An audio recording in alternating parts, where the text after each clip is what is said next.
My name is Hiroko Imada.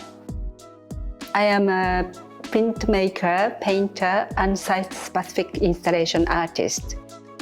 I came to London in 1990 to study at the Slade School of Fine Art. Cherry blossom has a very special attachment with all of us Japanese. Cherry blossom is very symbolic.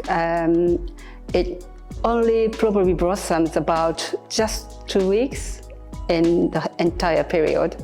But when it blossoms, it's so beautiful. This is my site-specific installation work called Sakura saku. It means cherry blossom is blossoming. I would like people to experience is walking through my installation pieces and feel like you're actually as if you are walking through the cherry blossom trees and be happy.